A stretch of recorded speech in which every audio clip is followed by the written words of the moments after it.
Let's do this. This is the best football show. I'm Brian Baldinger at Baldy NFL down there on Twitter, X, Instagram, TikTok, YouTube. I'm all over. Baldy's Breakdowns. You can actually order all the merchandise you want at baldysbreakdowns.com and join the club. But you can also like and subscribe to this podcast wherever you get your podcast, your free Odyssey podcast. Like it, subscribe to it. Let's get to Monday Night Football and really the conclusion of Week 8 as the Steelers take control of the AFC North with a 6-2 record. And honestly, the move that Mike Tomlin made, which was controversial last week, to replace Justin Fields with Russell Wilson is clearly the right move. Already in just 2 games, Russell Wilson has thrown more touchdown passes than what Justin Fields threw in his first 6 games. He's thrown 3 now, 1 last night to Calvin Austin. And, he had a couple others to George Pickens. They got called back because of penalties, but he played very well. Outside of the fumble at the very end of the game, he played well. He got the ball to Van Jefferson. He got the ball to George Pickens for big explosive plays. He got the touchdown throw to Calvin Austin against man coverage. He beat Drew Phillips. He read the coverage correctly. He made the right throw. I mean, he's throwing the ball. Honestly, I don't see any difference when he was taking Seattle to a Super Bowl. I mean, he's throwing the ball that well. It's been impressive. In fact, it was just the right move. You want to go win playoff games, you got to throw the ball. You got to be able to throw it. The star of the show was Calvin Austin. The 73-yard punt return for a touchdown in the third quarter to break the game, a 9-9 tie up, was the boost they needed. Russell Wilson gets the touchdown throw to Calvin Austin. They're up 2 touchdowns. And then they kind of, they didn't finish their drives well as they would like, some red zone issues, whatever, but they had some penalties. Remember now, they're starting a rookie right guard, basically a rookie center, and Ryan McCullum. He hasn't played. He's taking over for Zach Frazier. So there's some weaknesses there. But, they Najee Harris has now had 100-plus yards rushing, 3 straight games in a row. He's been very impressive. It helps to get Isaac Seumalo back at left guard. He's just a difference maker up front. But they're moving. They're running the ball well, and they're throwing it. They had over 400 yards of offense. So, defensively, I tell you, I mean, they took the ball away, Beanie Bishop with the interception to end the game, put it on ice. That's great. But they had not given up a 100-yard rusher all season. The Jonathan Taylor from Indy ran for 88 yards. That's the most anybody had run against the Steelers defense. They were one of the best in football, giving up 3.6 yards a carry. This rookie, Tyrone Tracy Jr. from the Giants, he is an impressive back. He averaged 7.3 yards a carry. 20 carries, 146 yards, something like that, and a touchdown, 45-yard touchdown. Biggest play of the Giants season, 45-yard touchdown off left guard. And it's the longest run that the Steelers had given up all year. He kept him in the game. Single-handedly, Tyrone Tracy Jr. kept him in the game. Now, Daniel Jones still has to play better, missed some throws. They had some drops. They had their usual pre-snap penalties. They just hurt themselves. And then, look, they have a chance to cut the lead to 23-16. It's 23-15. Tyrone Tracy goes 45 yards. It gets them back in the game.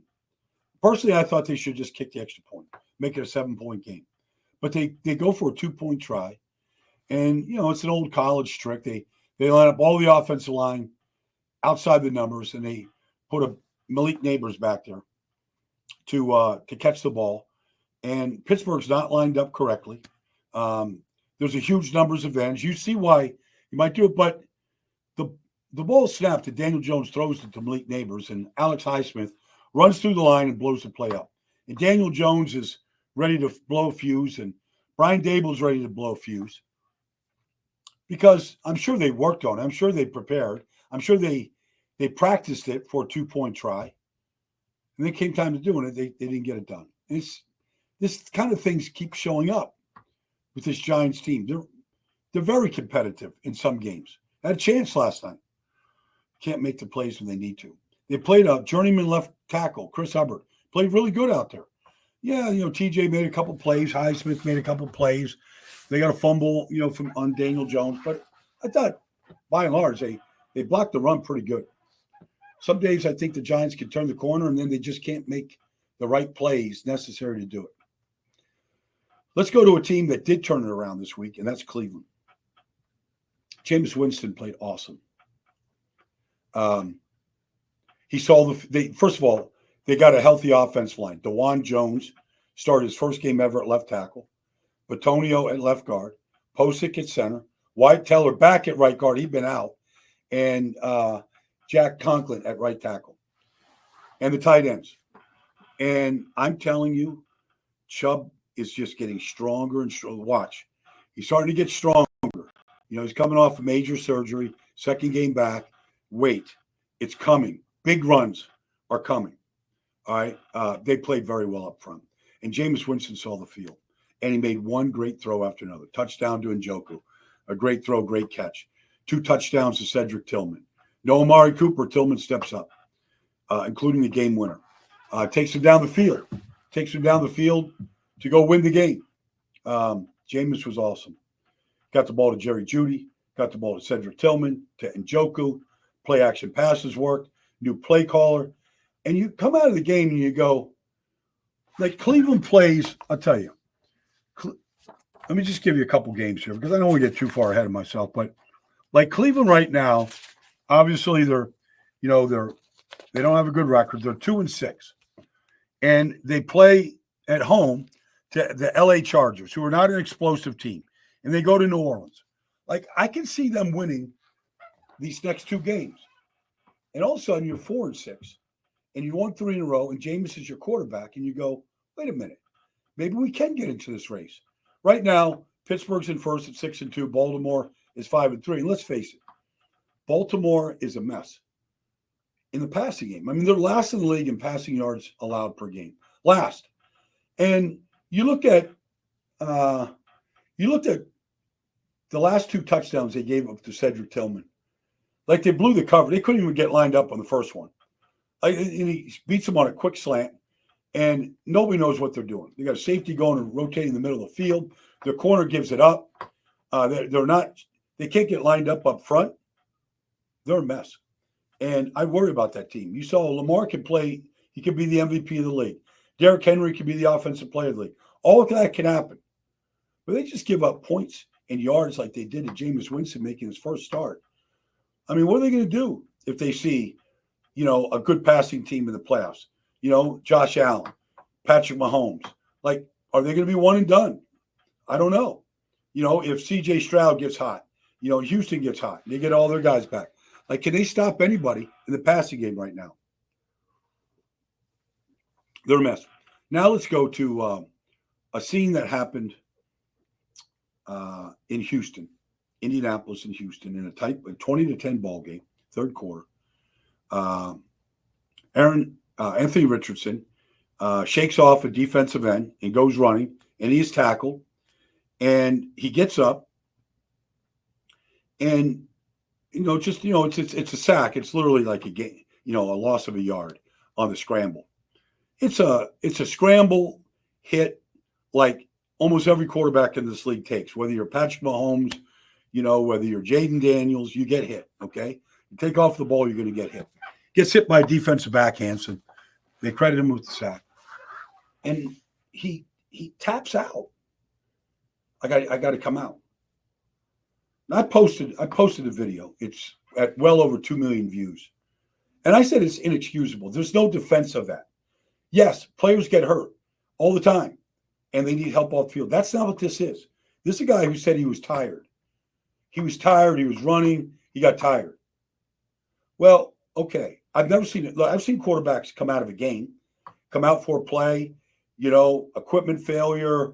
I got to adjust a brace, twisted knee, want to get a check, go to the tent, come back. Happens all the time.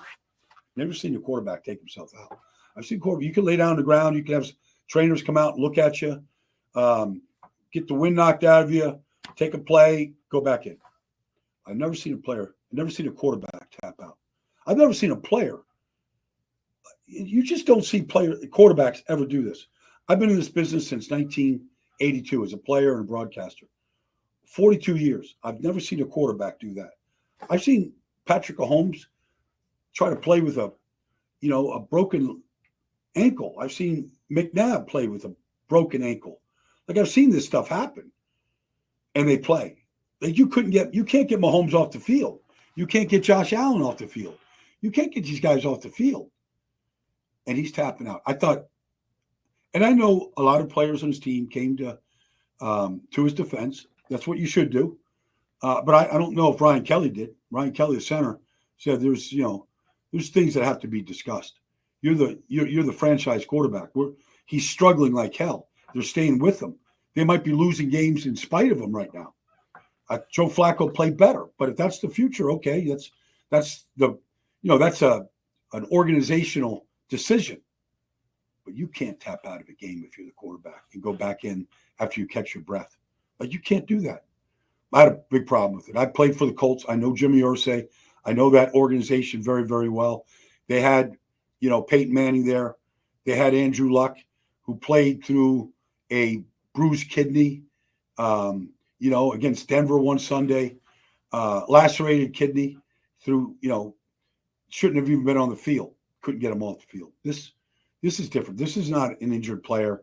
All right, got to come out. This is a quarterback who tapped out, and there's a big difference.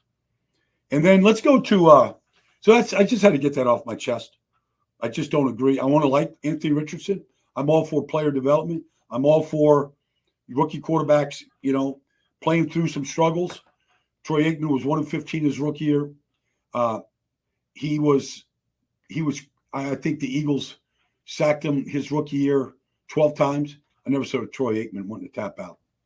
But let's go to a great story, and that's the Arizona Cardinals, who are now in a 3-way tie for first place in the NFC West. And Kyler Murray brought the team down the field, down by 2 points to go in a position to kick the game-winning field goal. And it was everything. The running game wasn't quite there, but he got the ball to Marvin Harrison, got a touchdown pass, 5th of the season. Got the ball to Michael Wilson, got the ball to Trey McBride, engineered a great, 2-minute drill to go down and score. And then defensively, they're just a scrappy bunch. They're just scrappy. And Tua was back in there, and he was throwing the ball to everybody. And, man, Budda Baker, for my money, is as good a free safety as there is in football. Nobody strikes like Budda Baker. They just play the game really hard. They play the game the right way. They're an easy team to root for. The offensive line are just a bunch of good soldiers, like just blue-collar guys. Froholt at center. Paris Johnson has been very good at left tackle. I mean, they're just good. They're a scrappy group right now, and you can't discount them. They're going to get their number 1 draft pick back on the defensive line. Nick Rowles is the youngest defensive coordinator in the league. He pulled out some good blitzes at the end of the game against Miami, like he did against San Francisco to win that game. So if you look at Arizona right now, like, they're 4-4. They've won 3 of their last 4. Okay. And they play 2 back-to-back home games now. Tough games. They play Chicago and the Jets at home. I don't know, like, you take them one at a time. I think they can run the ball against Chicago. Chicago has given up a lot of big runs this year. They're still a very good defense. Best in the league. I think the lowest quarterback rating against quarterbacks in the league belong to the Chicago Bears. Outside of the Hail Mary at the end of the game against Washington, they didn't give up a touchdown. Kept Washington to field goals. So that's a good challenge. But look, they get 2 games at home. If they can split those games and get to 5-5, and who knows, maybe they win both. But if they at least split them at 5-5, they're going to be in the race, in the last 7 weeks of the season. And just credit what Jonathan Gannon is doing. So anyways, that's been the best football show here on this Tuesday. I'll be back here tomorrow talking about other games. I'm going to get to the Detroit Lions. I'm going to get to what Buffalo did to Seattle here today. I'll have a lot of the insight, what I see from those games, back here on the Best Football Show. Come join me tomorrow. Come find it on your free Odyssey app. download it, subscribe, like it, and follow me on all your social platforms at Baldy NFL.